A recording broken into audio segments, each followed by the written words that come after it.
Sweet Revenge. Part 1.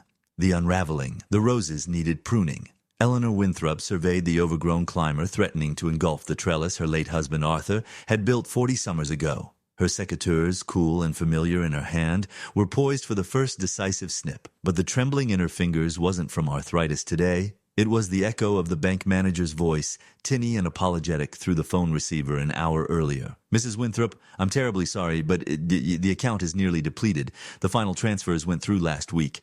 The secateurs snapped shut on a dead cane. Snick, the sound echoed the severing of her security, her carefully planned future. Not just her checking account, but the entire nest egg, Arthur's life insurance, the proceeds from selling his dental practice, decades of cautious saving, vanished. $287,000. Gone. Like smoke. Eleanor, at 68, had faced down colicky babies, rebellious teenagers, Arthur's long illness, and his quiet passing 2 years ago. She'd navigated menopause, book clubs, and the treacherous politics of the Willow Creek Historical Society. She prided herself on her pragmatism, her quiet strength. But this felt like the ground dissolving beneath her sensible walking shoes. She hadn't panicked on the phone. Eleanor Winthrop didn't panic. She'd asked precise, clipped questions. Transfers? To where? Authorized by whom? The answers were a cold knife twisting, online transfers, seemingly authorized by her, routed through a dizzying maze of accounts, ultimately disappearing offshore. The bank's fraud department was investigating, but the young man's tone held the weary resignation of someone expecting little recovery. Eleanor lowered the secateurs. The vibrant chaos of her beloved garden suddenly felt mocking. This wasn't some faceless hacker in a distant land. The bank's security logs showed the initial breach originated from her home computer. Someone had been in her house. Someone she knew. Someone she trusted. The realization settled over her, colder than the Connecticut spring air.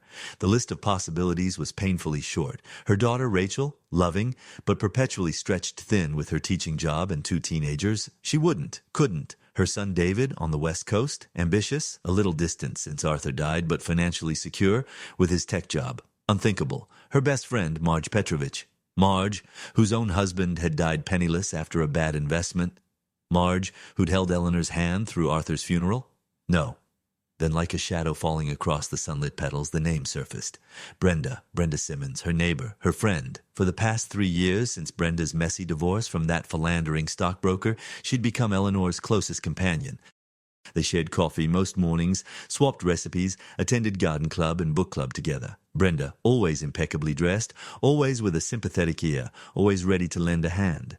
Brenda, who had a key to Eleanor's house, just in case. Brenda, who'd recently taken a sudden, poorly explained nursing refresher course down in Florida for 6 weeks, right around the time the largest transfers began. Eleanor sank onto the weathered garden bench Arthur had sanded and repainted every other spring. The trembling intensified, but beneath it, a new sensation ignited. Not panic, not despair, a slow, simmering fury. It started deep in her core, a molten ember fanned by the sheer, breathtaking audacity of it. This wasn't just theft. It was betrayal served with a smile over Earl Grey and lemon shortbread. It was the violation of her sanctuary, the exploitation of her grief and trust.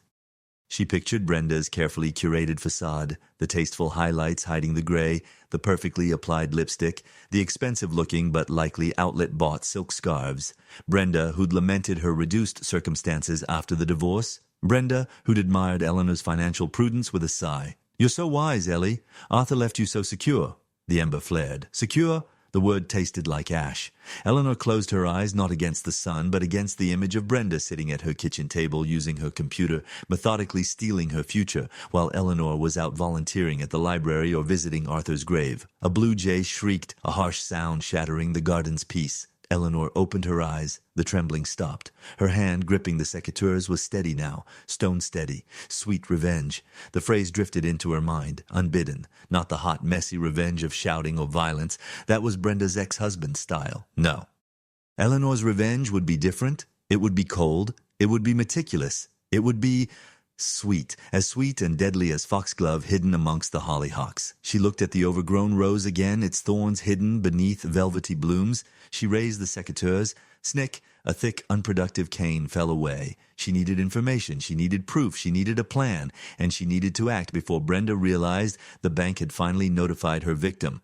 The game, Eleanor Winthrop decided, her jaw set in a line Arthur would have recognized as formidable, was on. Part 2. The quiet investigation. Eleanor didn't storm Brenda's house. She didn't confront her. Instead, she brewed a pot of chamomile tea, calming, unthreatening, and walked across the immaculately manicured lawn separating their properties. Brenda's house, a slightly smaller colonial painted a cheerful buttercup yellow, looked deceptively benign. Brenda answered the door, her face lighting up with its usual warm, slightly brittle smile. "Ellie, what a lovely surprise. Come in, come in. I was just trying to decipher this newfangled streaming remote." She waved a sleek black device helplessly. "Thought you might need reinforcements," Eleanor said, her voice miraculously light. She held up the thermos. "And tea." Inside Brenda's living room was a testament to aspirational taste. Plush cream sofas, gilt-edged mirrors, art that looked expensive but lacked soul. It always felt slightly staged to Eleanor, like a furniture showroom. Today, it felt like a crime scene. They settled on the sofa. Brenda chattered about her struggles with technology, her book club's latest tedious pick, the outrageous price of decent peaches this early in the season. Eleanor nodded, sipped her tea, and listened. Really listened. Not to the words, but to the cadence, the pauses, the subtle shifts in Brenda's eyes. Was there a flicker of guilt? A hint of nervousness? "So," Brenda said, leaning forward conspiratorially, "anything exciting happening?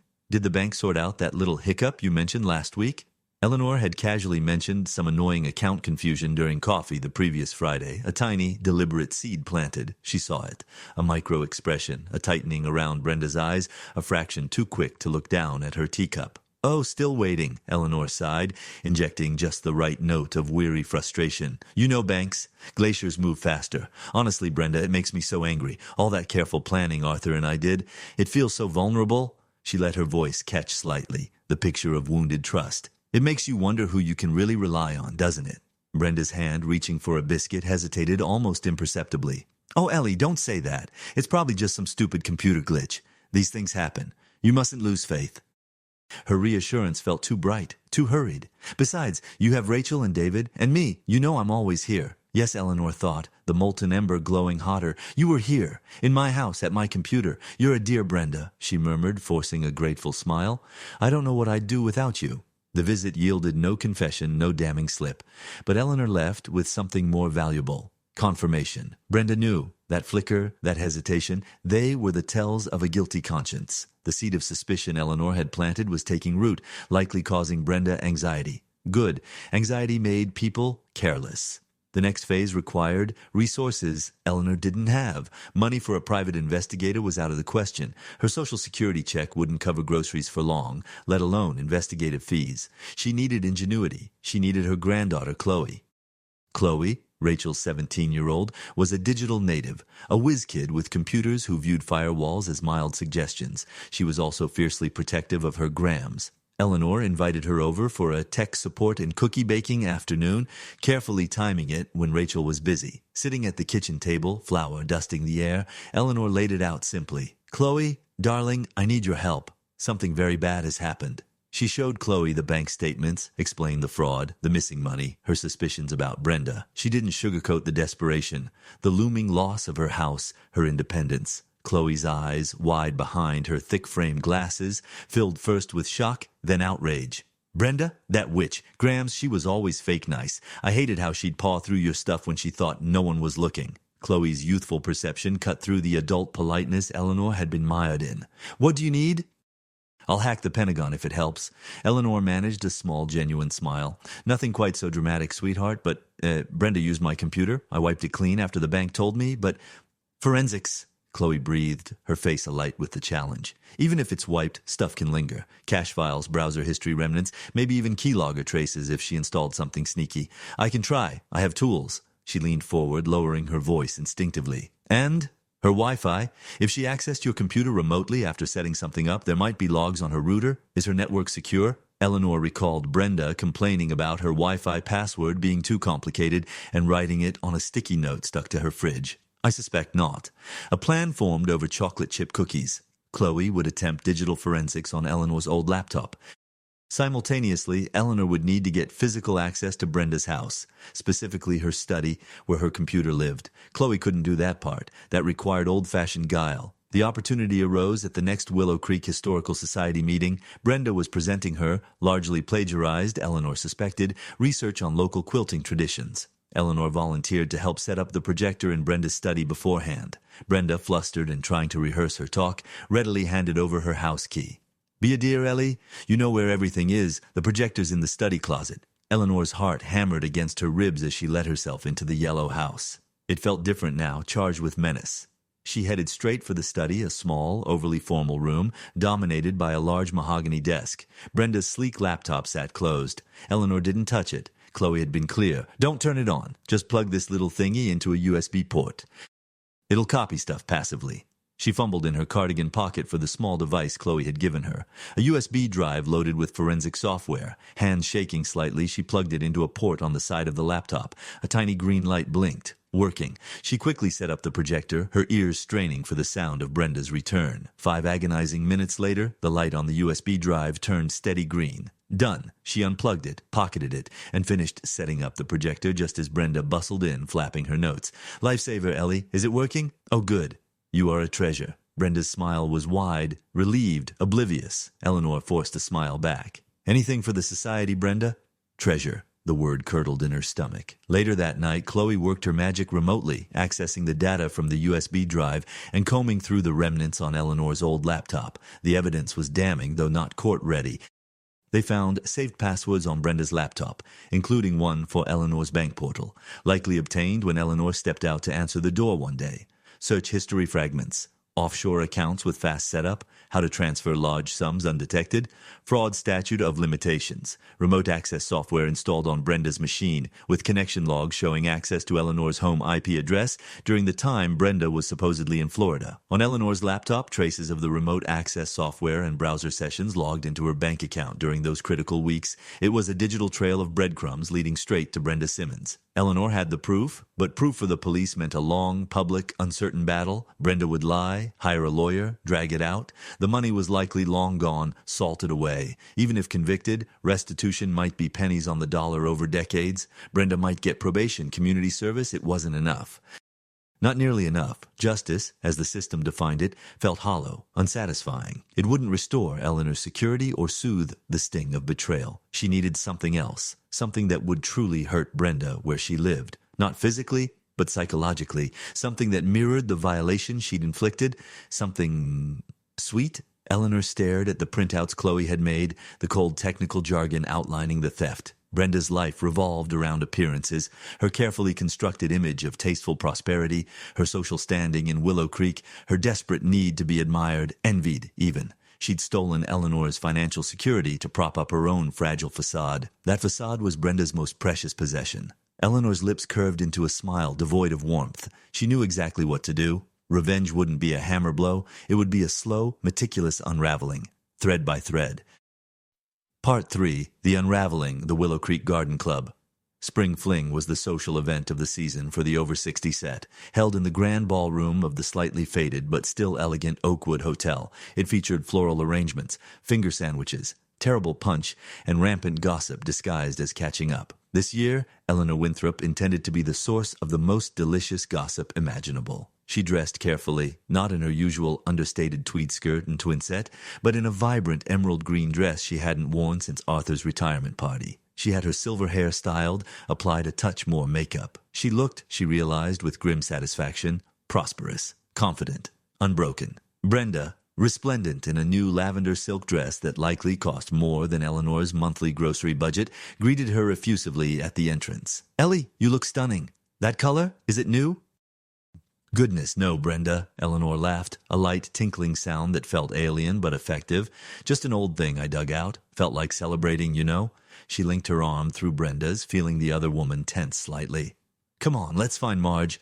I have the most wonderful news." She steered Brenda towards their group of friends, including the sharp-eyed Marge Petrovich. Eleanor waited until they were settled with plates of cucumber sandwiches. "So," Eleanor began, her voice carrying just enough to be heard by their table in the next, "you'll never guess what happened." She paused for effect, seeing Brenda lean in, curiosity warring with unease. "Remember that dreadful account confusion I mentioned? Well, it turned out to be a blessing in disguise." Brenda's smile faltered. "A blessing?" "Oh, yes. Turns out," Eleanor lowered her voice conspiratorially, pitching it perfectly for eavesdroppers, "it was fraud. Nasty business. Someone got into my accounts." She paused, letting the gasps of sympathy ripple through the group. Brenda's face had gone carefully neutral. "But here's the miracle. The bank's fraud department, absolutely heroic. They traced everything, every single penny." She beamed. They've frozen the accounts the money was sent to. Apparently, it's just a matter of weeks before it's all returned. With interest, they said. Can you imagine? The reactions were immediate. Relieved sighs, congratulations, exclamations of, thank heavens, and Doris Hatsoent, I told you it would work out, Ellie. Brenda's reaction was different. The color drained from her face, leaving her makeup stark. Her hand, holding a tiny quiche, trembled visibly. Frozen? She stammered. All of it? Are you sure? Oh, absolutely sure, Eleanor chirped, patting Brenda's hand. The investigator called me personally. A very thorough young man. He said they have an ironclad case. The person who did it. They're tracking them down now.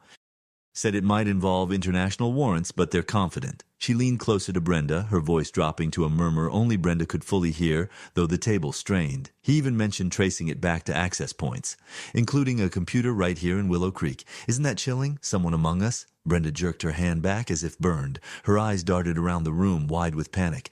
I need some air. Excuse me. She practically bolted from the table, knocking over a glass of punch in her haste. Marge Petrovich watched her go, then turned shrewd eyes on Eleanor. Someone among us, indeed, she murmured.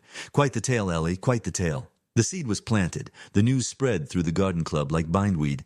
Eleanor Winthrop's money was recovered. The thief was about to be caught, right here in Willow Creek. By lunchtime the next day, the story had grown tentacles.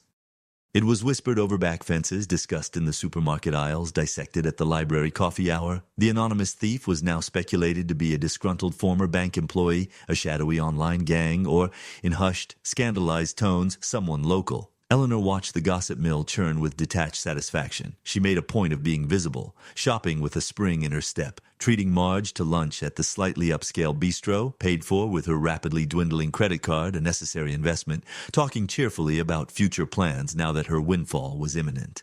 Meanwhile, Brenda Simmons began to unravel. She became a ghost in her own buttercup yellow house. Her blinds stayed drawn.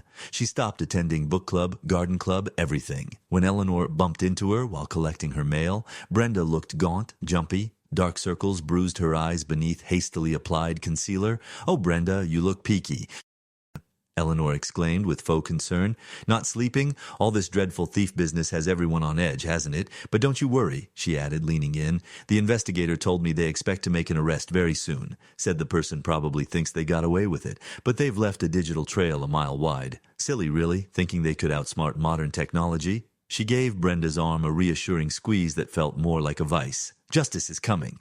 Brenda flinched. Arrest? So soon? Her voice was a dry rasp. Oh, yes, any day now. Sleep tight, dear. Eleanor walked back to her house, humming softly. The fear radiating from Brenda was palpable. It was nourishing. The pressure needed one final turn of the screw. Eleanor enlisted Chloe again. Using the information gleaned from Brenda's computer, Chloe crafted a series of perfectly anonymous, untraceable communications. A plain, white envelope appeared in Brenda's mailbox, containing only a printed screenshot, heavily pixelated but recognizable, of the remote access login from Brenda's computer to Eleanor's IP address, with the date and timestamp clearly visible. No message, just the damning evidence. 2 days later, a text message arrived on Brenda's phone from a burner number. They know it was you. The warrant is issued. Enjoy your freedom while it lasts. A friend. Brenda cracked. Eleanor saw the police cruiser pull up outside the buttercup yellow house late one afternoon. From her kitchen window, she watched Brenda, pale and shaking, being escorted gently but firmly into the back seat. Not arrested, Eleanor knew. Brenda had walked into the police station, hysterical, confessing to everything, babbling about international warrants and frozen accounts and digital trails. She'd handed over bank statements showing she'd already blown through nearly a third of the stolen money on the lavender dress, a deposit on a non-existent Florida condo, and paying off high-interest credit cards from her divorce days. She begged for leniency, claiming temporary insanity after her divorce. The police, initially confused, there was no imminent arrest, no frozen offshore funds. Eleanor's story had been pure fiction, quickly verified Brenda's confession against the digital evidence Chloe had provided them anonymously after Brenda's breakdown. The money trail, though partially spent, was clear. Brenda Simmons was formally charged with grand larceny and computer fraud. Part 4. Sweetness and light. The fallout was swift and brutal. Brenda, released on bail pending trial, became a pariah. The lavender dress was returned. The buttercup yellow house went up for sale. She disappeared from Willow Creek, reportedly moving in with a distant disapproving cousin in another state.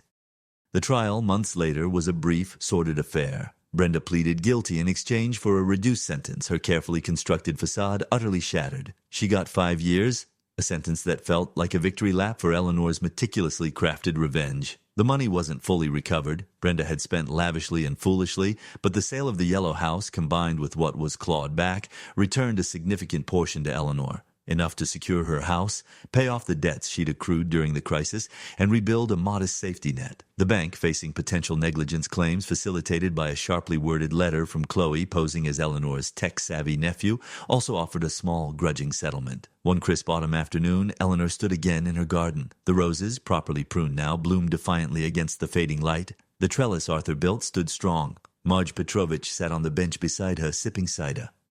"Quite the summer, Ellie," Marge said, her voice dry. "Never pegged Brenda for that. Though, looking back, we always did have expensive taste on a dime store budget." Eleanor smiled, a genuine, peaceful smile this time. "Greed makes people foolish, Marge." "And revenge?" Marge asked, her sharp eyes missing nothing. "Does it taste sweet?" Eleanor considered. The fury had cooled, replaced by a profound sense of restoration and calm. Seeing Brenda's life implode, watching her precious facade crumble to dust, knowing she was facing consequences in a cold cell. Yes, there had been a dark satisfaction in that. It had been necessary, but the real sweetness, she realized, wasn't in Brenda's downfall. It was in sitting here, secure in her own home, surrounded by the life Arthur had helped her build. It was in the fierce loyalty of her granddaughter. It was in the quiet understanding of a friend like Marge. It was in the strength she'd discovered within herself, a strength forged in betrayal but tempered into resilience. "It tastes," Eleanor said softly, watching a late bee buzz among the roses. "Like survival, Marge. Like knowing I protected what Arthur and I built. Like peace." She took a sip of her cider. "And yes, that peace is incredibly sweet." The sun dipped lower, casting long shadows across the lawn. The blue jay shrieked again, but this time it was just a bird. Eleanor Winthrop breathed in the cool, clean air. The reckoning was over. Her revenge, cold, precise, and devastatingly effective, was complete. Now it was time to live. Truly live. The roses, she noted, would need deadheading soon. She picked up her secateurs. The blade gleamed in the fading light, a tool of creation, not destruction. A snick, a spent bloom fell away. Making room for new growth?